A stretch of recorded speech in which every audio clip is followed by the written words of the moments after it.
Thanks for watching. Don't forget to like, comment, share and subscribe to Mufti Tariq Masood, famous scholar. تو بھائی یہی life style اللہ ہم سے چاہتا ہے. تو یہ باتیں بتانے کے لیے پیغمبر آتے ہیں. پیغمبروں کے علاوہ کوئی اور یہ باتیں نہیں بتاتا, اور پیغمبروں کے جانے کے بعد علماء یہ باتیں بتاتے ہیں جو پیغمبروں کے وارث ہیں. تو اب آپ کو اس آیت کا مطلب سمجھ میں آیا ہوگا کہ موسیٰ علیہ السلام بنی اسرائیل سے کہہ رہے ہیں کہ اللہ نے تم پر سب سے بڑا احسان کیا, تم میں پیغمبر بھیجے, دوسری قوموں میں نہیں بھیجے. کیا مطلب؟ تمہیں پرپز آف لائف پتا ہے, دوسری قوموں کو پیدا ہونے کا مقصد نہیں پتا. تو اس سے یہ بھی پتا چلتا ہے اسی آیت سے کہ جس قوم میں علماء ہیں جن کو دیسی زبان میں مولوی کہا جاتا ہے اور دنیا کا سب سے ناکام ترین طبقہ سمجھا جاتا ہے, اللہ کی نظر میں ان مولاناؤں کا وجود جو اہل حق ہیں ان کا وجود کسی قوم میں اللہ کی سب سے بڑی نعمت ہے, جس کو آپ دنیا کا سب سے بیکار ترین طبقہ سمجھتے ہو, بشرطے کہ اہل حق عالم ہو, روحانی ٹوپی ڈرامے نہ ہو, بدعتی نہ ہو. اور ایک مثال سے بات دے کے میں ختم کرتا ہوں. دیکھو ڈاکٹر کی اہمیت لوگ سمجھتے ہیں, کھانسی ہوگی علاج کرے گا. حکیم کی اہمیت سمجھتے ہیں کہ چورن چٹنیاں دے کے معدہ کیا کر دے گا, آپ کا صحیح کر دے گا. پلمبر کی اہمیت سمجھتے ہیں, نل کا خراب ہو جائے گا تو پلمبر آ کے کیا کر دے گا, ٹھیک کر دے گا. مولانا کو لوگ سمجھتے ہیں کس کام کا ہے, نہ یہ پنکھا ٹھیک کر سکتا ہے. اب جیسے میں مولانا مفتی صاحب ہوں, لوگ کہتے ہیں اللہ ہمیں بنا دے, ہم تو ہیں بھی نہیں, تو بھائی پنکھا خراب ہو جائے گا تو میں ٹھیک کروں گا؟ بولو نا بھائی. آپ کو کھانسی ہے, میں ویسے ٹوٹ کے ڈاکٹروں سے سن کے بتا دیتا ہوں تو ایک الگ بات ہے. میں تو آپ کی شادی بھی نہیں کرا سکتا جو میرا ٹاپک ہے جس میں بیان کرتا ہوں. لوگ مجھ سے کہتے ہیں یار آپ 4 شادیوں کی بات کرتے ہیں, ہمارا کوئی رشتہ کرا دیں. میں کہتا ہوں بھائی میں رشتے بھی, کہتے ہیں پھر آپ کام کیا ہے آپ کا کیا کر رہے ہو؟ کم از کم جس ٹاپک پر اتنا خطاب کرتے ہو شادی دفتر ہی کھول لو. میں نے کہا بھائی ہم شادی دفتر, بولو, کیونکہ بھائی ہمیں اللہ نے شادی دفتر کے علاوہ کسی اور کام کے لیے چنا ہوا ہے, تو شادی دفتر والوں سے شادیاں کراؤ نا جا کے. شادی کی ترغیب شادی دفتر والے نہیں دے سکتے. بات آ رہی ہے سمجھ میں؟ یہ کام یہ اللہ اس کے رسول ترغیب, یہ انگریز ترغیب نہیں دے سکتا, کیونکہ انگریز کے پاس نکاح کی ترغیب دینے کے لیے جو موٹیویشن چاہیے وہ ہے ہی نہیں کم وقت کے پاس. کیونکہ اگر وہ آپ کو ترغیب دے گا 10 سوال, مثال کے طور پر فرض کر لو انگریز ہوں میں تھوڑی دیر کے لیے, اب میں آپ کو گورا بن کے سمجھا رہا ہوں کہ کم عمری میں شادی کرنی چاہیے, تو سب سے پہلا سوال ہوگا کیوں؟ آپ بولیں گے نا کیوں. میں کہوں بھائی اس لیے شادی کرنی چاہیے کہ کم عمری میں شادی ہو جائے گی آپ کی, اس کے علاوہ میرے پاس اور کوئی دلیل, بولو نا, نہیں بھائی یہی ہے, موٹیویشن ملے گی اس سے. کہے گا یار ہم گرل فرینڈ رکھی ہوئی ہے 50 سال میں جا کے کر لیں گے, ورنہ ٹینشن خام خا کی. گرل فرینڈ کیا, نہ کوئی سالے کی ٹینشن, نہ سسر کی ٹینشن, نہ ساس کی ٹینشن, بیوی آئے گی 4-5 سالے جہیز میں ملیں گے آپ کو, اور ٹینشن, اور بھی وہ جو 20 قسم کی ٹینشنیں ہوتی ہیں. تو جلد نکاح کی ترغیب, زیادہ نکاح کی ترغیب آپ کو مولوی کے علاوہ کوئی نہیں, اس کے پاس ترغیب کے 20 طریقے ہیں, کیونکہ وہ قرآن و سنت نے سکھائے ہیں اس کو. تو ہم تو وہ کام کریں گے نا جو ہمیں آتا ہے, جو ہمارے پاس ہے. شادی کرانا تو وہ تو گورا بھی کرا سکتا ہے. آپ گورے کو کچھ ڈالر دو, بولو کسی اچھی مسلمان باپردہ لڑکی سے میری شادی کرا دو, گورا جاپانی کے ذمہ کام لگاؤ گے نا, جیپنیز کے, وہ ایسی بہترین شادی کر کے دکھائیں گے آپ کے یہاں شادی دفتر والے, یہ لوگ فراڈ کر لیں گے آپ کے ساتھ, جاپانی فراڈ نہیں کرے گا آپ کے ساتھ. وہ یہ کام بھی ہم سے زیادہ, ہم اپنی شادی کے لیے گوروں سے رابطہ کر سکتے ہیں. سمجھ میں نہیں آ رہی بات, میرا خیال ہے. تو میرے بھائی لوگ کہتے ہیں مولوی کی معاشرے میں کیا ضرورت ہے, نہ یہ چائے بنانا, یہ نہ کوئی چائے, ہوٹل میں جو بیچارہ پٹھان بیٹھا ہوا ہے چائے تو پلا دیتا ہے نا, اور اتنی بڑی ضرورت پوری کر رہا ہے کہ میں کوئٹہ ہوٹل کے علاوہ چائے کہیں بھی نہیں پیتا. جب ہم کراچی سے باہر نکلتے ہیں تو پتہ چلتا ہے یہ جو ہمارے پٹھان بھائی کوئٹہ ہوٹل کھول کے بیٹھے ہوئے ہیں کتنی بڑی اللہ کی نعمت ہے. یہ والی چائے آپ کو پاکستان میں چائے کے نام پہ مذاق مل رہا ہوتا ہے. کہیں کوئی پھر کڑک سی بنا دے تو آدمی کہتا ہے یار, تو میں تو سوچ رہا ہوں اپنے ساتھ سفر میں 2-3 کراچی سے اچھے سے جو کوئٹہ ہوٹل کے پٹھان ساتھ لے جایا کروں, کہ یار ویسے چائے پینا اچھا کام نہیں ہے لیکن پیے تو تمیز سے تو پیے نا آدمی. تو یہ بھی ایک ضرورت ہے. لوگ کہتے ہیں یار ہوٹل کا ہونا بھی ضرورت ہے, چائے بنانے والا بھی ہو, کھانا پکانے والا بھی ہو. مولوی کس کام کا؟ تبھی لوگ اپنے بچوں کو مولوی کے علاوہ سب کچھ بناتے ہیں. ڈاکٹر بنائیں گے, ان کو پتا ہے یار اس کی عزت ہوگی, علاج کرے گا. پائلٹ بنائیں گے, ہوائی جہاز لے کے اڑے گا, عزت ہوگی, ملک کا دفاع کرے گا, بہت اچھی ضرورت ہے. ہیئر ڈریسر بنا دیتے ہیں, بال کاٹے گا, پیسے کمائے گا. مولوی بنا کے کیا کرنا ہے, کیا کرے گا یہ؟ تو بھائی, اور جو قرآن کیا کہہ رہا ہے کہ موسیٰ کلیم اللہ جیسے جلیل القدر پیغمبر کی زبان سے اللہ بنی اسرائیل کو یہ کہلوا رہے ہیں کہ تم پر اللہ کا سب سے بڑا احسان, تم میں اللہ نے پیغمبر بھیجے. پیغمبر تو سائنس اور ٹیکنالوجی نہیں جانتے, ضرورت ہے اس ٹیکنالوجی کی, میں اس کا منکر نہیں ہوں, وہ ایک الگ ٹاپک ہے. سب سے بڑی نعمت کسی معاشرے میں اگر اللہ کی طرف سے ہے تو پیغمبر, اور پیغمبر نہ ہو تو ان کے وارثین, کیونکہ وہ آپ کو آپ کی زندگی کا مقصد بھی بتائیں گے دلائل کے ساتھ, اس مقصد تک پہنچنے والی چیزیں بھی بتائیں گے, اور جو چیزیں اس مقصد تک پہنچنے میں رکاوٹیں بنتی ہیں وہ علم بھی صرف علماء کے پاس ہوتا ہے. علماء کے علاوہ یہ علم ڈاکٹروں کے پاس نہیں ہے, انجینئر, پلمبر, چائے بنانے والوں کے پاس, بولو بھائی, نہیں ہے یہ علم. اور یہ انسان کی سب سے بڑی ضرورت ہے, کیونکہ یہ مقصد تک لے جاتی ہے, اور وہ مقاصد تک لے جانے والی نہیں ہے, وہ آپ کی ضرورتیں ہیں. بات آ رہی ہے سمجھ میں کہ نہیں آ رہی ہے؟ ایک آدمی, چلو چھوڑو پھر مثالیں بہت ہو جاتی ہیں. تو اس لیے میرے بھائی, اہل حق علماء کی قدر کیا کرو, اور اپنے بچوں کو ٹھیک ہے ڈاکٹر بھی بناؤ, انجینئر بناؤ, ایک آدھ کو مولانا بھی, مولوی بھی بنا دیا کرو یار. لیکن مصیبت پتہ ہے کیا ہے؟ اللہ کا نظام پتہ یہ ہے, اللہ کا نظام یہ ہے کہ چونکہ اللہ نے علماء کو پیدا کیا ہے آخرت سکھانے کے لیے. کس کے لیے؟ کہ پرپز آف لائف تمہارا کیا ہے؟ آخرت. تو اس لیے اللہ نے علماء سے اکثر علماء کو غریب رکھا ہے. حکیم الامہ مولانا شریف تھانوی رحمہ اللہ تعالیٰ نے فرمایا کہ لوگ مولوی پہ اعتراض کرتے ہیں یہ بیچارے پھٹے پرانے کپڑے, ان کے پاس ہوتا ہی نہیں ہے کچھ, تو ڈاکٹروں کے پاس پیسہ ہے, انجینئروں کے پاس پیسہ ہے. تنخواہیں دیکھو مدرسے میں, استاذوں کی تنخواہ 8-9 ہزار روپے تنخواہیں مدرسے میں ملتی ہیں استاذوں کو, گھر بھی کرائے پہ ملتے ہیں, ریٹائرمنٹ پہ ایک دھیلا بھی نہیں ملتا.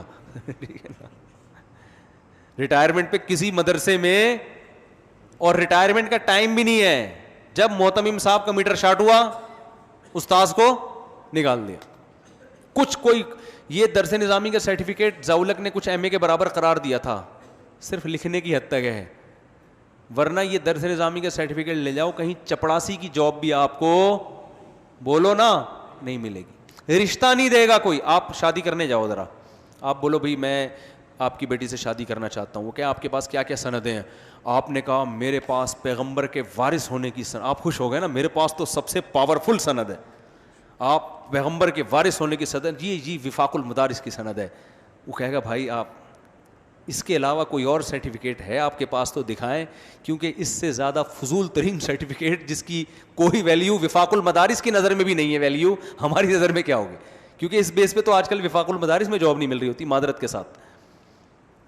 یہ کوئی اس کی ویلیو نہیں ہے. وہ بیچاروں نے ایک سرٹیفکیٹ رکھا ہے کہ چلو کہ لوگوں کو یقین آ جائے مولانا ہے بس.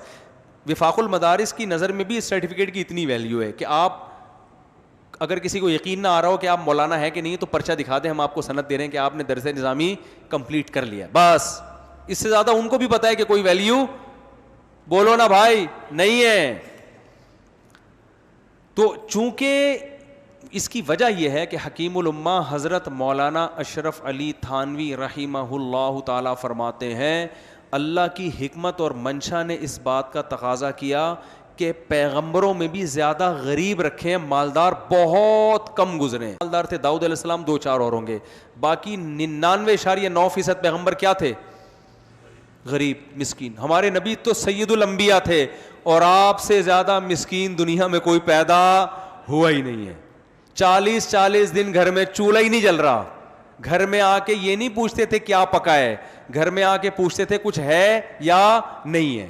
ہم تو آگے پوچھتے ہیں کیا پکا ہوا ہے, میں پتا پکا ہوا تو ہے, پتہ نہیں ہماری مرضی کا ہے کہ نہیں ہے. پیغمبر گھر میں آ کے پوچھ رہے ہیں کہ کچھ کھانے کو ہے یا نہیں ہے. امی عائشہ فرماتی کچھ بھی نہیں ہے, تو پیغمبر کو غصہ نہیں آتا تھا, اس لیے کہ ہم نے کچھ دیا ہے ہی نہیں, ٹھیک ہے نا. راشن ڈلوایا ہی نہیں ہے تو اس گھر میں زوجہ نے یہی کہنا ہے نا کہ کچھ نہیں ہے.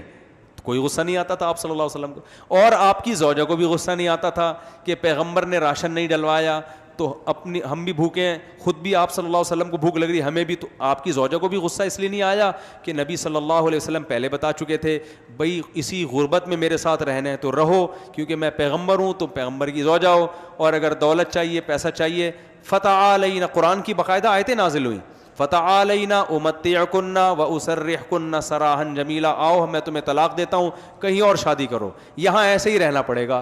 تو جب نبی گھر میں, ہم جب گھر میں آئے, گھر میں پوچھے کیا پکائے, بیگم کہیں کریلے پکے ہیں, اس پہ میٹر شارٹ ہو جائے گا, حالانکہ پکائے ہوئے ہیں. اور اگر یہ کہ کچھ نہیں پکا, پھر تو بلڈ پریشر کہاں پہنچتا ہے نا. تو نبی کو غصہ نہیں آتا تھا کیونکہ بھائی کچھ ہے ہی نہیں گھر میں. تو آپ پوچھتے تھے کچھ ہے, فرمایا نہیں ہے, فرمایا چلو پھر ہم نے روزے کی نیت کر لی. جب شام تک بھوکا ہی رہنا ہے تو روزے کا ثواب کیوں ضائع کریں بھائی, نیت کر کے کیا کر لیتے تھے, روزہ رکھا کرتے. بہت سے روزے نبی نے اس لیے رکھے ہیں کہ کھانے کو کچھ ویسا ہی نہیں ہے, تو نیت کر کے ثواب کیوں ضائع کرے بھائی, نیت نہ کر کے. تو کسی کو اللہ نے دے دیا. تو اسی طرح حکیم الامت لکھا ہے کہ علماء کی اکثریت اللہ نے کیا بنائی ہے, ہمیشہ سے غریب. تو علماء کی غربت کو دیکھ کر ان پہ ترس مت کھایا کرو, اس لیے کہ جب ان کا وجود آپ کے اندر اللہ کی سب سے بڑی نعمت ہے تو یہ خود کتنی بڑی نعمت ہوں گے.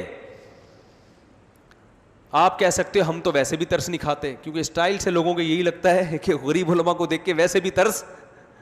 بولو نا بھائی, اگر ترس آ رہا ہوتا تو پیسے دے دیتے نا ان کو, کیا خیال, مجھے نہ دے, میں غریب نہیں ہوں. تو کچھ علماء ہوتے ہیں جن کو اللہ نے بہت پیسہ دیا ہے, لیکن وہ جیسے پیغمبروں میں دولت والے پیغمبروں کا ریشو بہت کم ہے, ایسے ہی اہل حق علماء میں مالدار علماء کا ریشو بہت کم ہے. وہ بھی صحیح ہوتے ہیں لیکن بہت کم رکھا ہے اللہ نے, تاکہ ایسا نہ ہو کہ غربت ایک چھاپ بن جائے ان کے لیے. لیکن علماء اکثر کیا ہوں گے, غریب. اب آپ جو اپنے بچوں کو عالم نہیں بناتے, اسی لیے نہیں بناتے, آپ کو پتہ ہے غریب کا غریب ہی رہے گا قیامت تک, اسی وجہ سے نہیں بناتے نا. تو بھائی دیکھو, غریب رہے گا لیکن اللہ کی نظر میں اس سے اونچا مقام کسی کا نہیں, کیونکہ اس کے پاس جو گر ہے, جو فن ہے, وہ جاپان کے سائنسدانوں کے پاس بھی وہ فن اور وہ گر نہیں ہے. ہم جب مدرسے میں آئے تھے, میں تو اللہ کا شکر ہے میری مالی حالت بہت اچھی ہے, لیکن جب میں مدرسے میں آیا تھا تو ہمارے سامنے کوئی فیوچر نہیں تھا. مجھے تو یہ پتا تھا کہ میں بائک بھی نہیں خرید سکتا, وہ تو میں نے گاڑی بھی لے لی اللہ کے فضل سے, لیکن جو فیوچر تھا ہمارا وہ تو بڑا دنیا کے لحاظ سے تاریک تھا. ہم جب آئے تھے تو ہمیں سب سے پہلے تانے ملتے تھے کہ کھاؤ گے کہاں سے. تو ہمارے حضرت سے ہم پوچھتے تھے, حضرت لوگ پوچھتے ہیں کھاؤ گے کہاں سے, حضرت فرمائے بولے منہ سے کھاؤں گا, بس وہ ٹہلانے کے لیے, ٹرخانے کے لیے. حضرت فرمائے چھوڑ دو, یہ فکر چھوڑ دو کھانے پینے کی, اللہ تعالیٰ جو ضرورت ہے وہ پوری کر دے گا. اور پھر ہم جب مدرسے سے فارغ ہوئے تو 4,000 میرا وظیفہ پہلی تنخواہ تھی, وہ بھی مجھے توقع نہیں تھی, اور وہ تنخواہ میری 4,000 تھی 2001 میں. تو میں سمجھتا تھا میں بحریہ ٹاؤن کا کیا بن گیا ہوں مالک, کیونکہ ہمیں تو اس کی بھی توقع نہیں تھی, کشتیاں ہی جلا کے آئے ہیں, تو اب 4,000 بھی مل رہے ہیں تو بڑی بات ہے بھائی. کیونکہ ہم دیکھتے تھے دورہ سے فارغ ہونے والے طلبہ وہ بیچارے دھکے کھا رہے ہوتے تھے, ان کو 4,000 میں بھی کہیں تدریس نہیں مل رہی ہوتی, ہمیں تو 4,000 مل رہے ہیں. بات نہیں آ رہی میرے خیال سمجھ میں. اب ایسا نہ ہو آپ مجھے زکوٰۃ دینا شروع کر دیں, اس وقت تھے اب نہیں, اب تو اللہ کا دیا بہت کچھ ہے الحمدللہ. آپ کہہ رہے ہیں پھر بتا کیوں نہیں رہے کیا ہے, تو میں نہیں بتاؤں گا. حلال ہے, حرام نہیں ہے, اور ہدیوں کا نہیں ہے. لوگ کہتے ہیں اچھا وہ لوگوں نے ہدیے دے دیے ہوں گے, ایسا بھی نہیں ہے. ہدیے دیتے ہیں لوگ, لیکن اتنا ایسا نہیں ہوتا کہ گھر چلنا شروع ہو جائیں ہدیوں سے. گھر کے لیے تو پراپر آمدن چاہیے نا, تو وہ ہے وہ کیا ہے, چھوڑو آپ نے کیا کرنا ہے, آپ تجسس لگا بھائی کیا ہے. تو خیر آپ کو کیا بھائی ہماری ذاتی زندگی سے, لیکن اپنا ہے الحمدللہ. اچھا خیر, تو میں یس کر رہا تھا, دیکھو غیب سے اللہ رزق کا انتظام پیدا کرتا ہے, تو اپنے بچوں میں سے کسی ایک کو عالم بھی بنا دیا کرو, مولوی بھی بناؤ, اور اس کو سکھا دو بیٹا تو دنیا کے لیے نہیں ہے, وقف ہے آخرت کے لیے. اور پھر رزق دروازے توڑ کے آئے گا, میں بتا رہا ہوں آپ کو, ایسا آئے گا کہ بھاگو گے اور رزق پیچھا کرے گا. سمجھ رہے ہو نا, رزق پیچھا کرے گا, بھاگو گے, ایسا اللہ رزق دے گا. کیونکہ جو مشن تھا نا, دیکھو کمپنی دیکھتی ہے جو بندہ کام کا ہے اس کو کمپنی چھوڑتی ہے. ارے یار کمپنی, دیکھو میں ایک واقعہ سنا کے بات ختم کرتا ہوں. کیا کریں, واقعے کے بغیر کھوپڑی میں بات بیٹھتی نہیں. ہمارے ایک دوست تھے, دبئی میں جاب ملی ان کو, انٹرویو میں ناکام کر دیا ان کو, حالانکہ بہت ایجوکیٹڈ آدمی اور اس کمپنی کے لحاظ سے انتہائی سوٹیبل. جاب اس لیے مسترد کر دیا کہ ان کی داڑھی تھی, کیونکہ پاکستانی کو بٹھایا ہوا تھا گورے نے کمپنی میں نا انٹرویو لینے کے لیے. اس نے داڑھی دیکھ کے بھائی یہ مولانا ٹائپ کے لوگ نہیں چلیں گے. کہیں گورے کا وزٹ ہوا جو کمپنی کا اونر تھا, اس نے جب ان کے ڈاکومنٹ دیکھے اس نے بولا یار یہ بندہ تو بڑا قابل ہے, تو اس کو تم نے فیل کیوں کیا؟ انہوں نے کہا سر یہ ذرا ملا ٹائپ کا آدمی ہے, داڑھی واڑی ہے اس کی. تو گورے نے کہا مجھے اس کی داڑھی کی, وہ داڑھی میں کوئی بم رکھ کے تھوڑی آئے گا وہ, مجھے کیا نماز پڑھے روزہ رکھے, داڑھی ہے, ہندو ہے, قادیانی ہے, عیسائی ہے, مجھے کمپنی کے لیے جو میرے کمپنی میں جس ڈیزائن کا آدمی چاہیے اس سے بہتر آدمی مجھے نہیں ملے گا. گورے نے اس بندے کو کال کی, اس کو اسپیشل ٹکٹ دے کے بلایا اور انٹرویو اس سے خود لیا. اتنی ترقی دی کہ وہ اس بندے نے مجھے خود بتایا کہ تھوڑے دنوں میں انٹرویو لے رہا ہوں جاب کے لیے لوگوں کا, وہاں بیٹھ کے. نہیں آ رہی بات؟ تو عقل مند آدمی یہ دیکھتا ہے کہ جس مقصد کے لیے اس کو بھیجا یہ پورا کر رہا ہے تو اس کی ضرورتیں میرے کمپنی یہ جب خیال کرتی ہے تو اللہ نہیں کرے گا خیال. اللہ کو پتا ہے پیغمبروں کا دروازہ کیا ہو گیا بند, اب علماء ہی ہیں جو پیغمبروں کے کام کو سنبھالیں گے. تو اللہ دیکھتے ہیں جو مولوی اللہ کے کام میں لگ گیا ہے تو پھر اللہ کہتے ہیں اب 4 شادیاں بھی میں کراؤں گا تیری. میں اپنے اوپر یہ خدا نخواستہ مثال نہیں دے رہا, میری تو ویسے بھی 3 ہیں اور ضروری نہیں ہے کہ اس لیے کرائیوں کہ میں دین کے کام میں لگا ہوا ہوں. اتنے بڑے دعوے کرنا تو بڑا خطرناک ہے, ہم تو نالائق لوگ ہیں, وہ تو آخرت میں پتہ چلے گا. لیکن اگر میں آپ کو بتاؤں آپ کی شادی نہیں ہو رہی ہے نا, آپ مولوی بن جاؤ ٹھیک ہے, اس نیت سے نہیں کہ شادی ہو جائے, اللہ کے کام میں لگ جاؤ. لوگوں کی ایک ہوتی ہے, اللہ آپ کی کتنی کروائے گا؟ 4. اللہ کہتے تو کام کو فوکس کر, شادیوں کی فکر چھوڑ دے, کام میں لگا ہوا ہے اس کو چھوڑ دے. اگر رزق کی تنگی ہوگی اس کی وجہ سے کام میں نقصان ہو رہا ہے, اللہ کہے گا کام کو فوکس کر, پٹھان ہوٹل کے پراٹھے تجھے میں کھلاؤں گا اور تیرے ہضم بھی کروا دوں گا میں. تو میرے بھائی جب کمپنی اس کا خیال کرتی ہے کہ جو بندہ اس کے مقصد میں لگا ہوا ہے, کمپنی کہتی ہے اس بندے کو نہیں چھوڑنا, ہم نے اس کی ساری ضرورتیں پوری کریں تاکہ کام کو فوکس کرے. تو مولوی کو اللہ کیسے چھوڑ سکتے ہیں یار کہ وہ کام میں اللہ کے لگا ہوا ہے, اور اللہ کہے یار تجھے, اللہ کہے کہ تو کام میں لگ رہا ہے, تیری ضرورتیں کون پوری کرے گا؟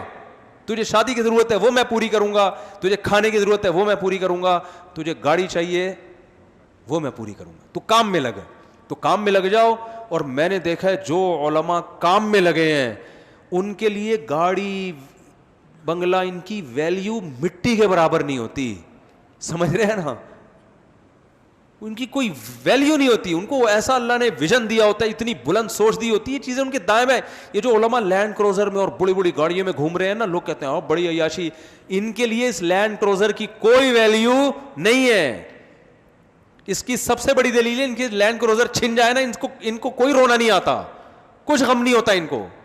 دیکھو آپ کے دل میں کس چیز کی کتنی محبت ہے, اس سے نہیں پتہ چلتا کہ آپ اس کو استعمال کر رہے ہو, اس سے پتہ چلتا ہے کہ جب چھن جاتی ہے تو غم کتنا ہوتا ہے.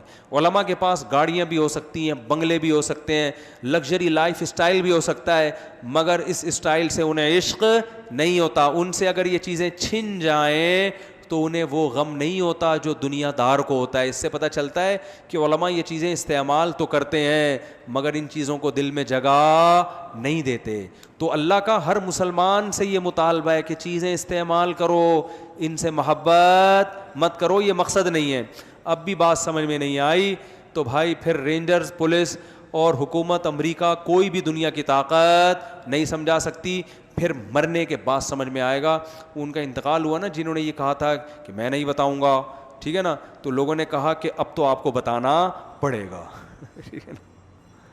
اور یہ ہے کہ میں خدا نخواستہ کسی کا مذاق نہیں اڑا رہا, کسی کے دنیا سے جانے کے بعد تو ویسے بھی اس کا مذاق نہیں اڑانا چاہیے. میں ایک مثال دے رہا ہوں کہ مرنے کے بعد سمجھ میں آ جائے گا.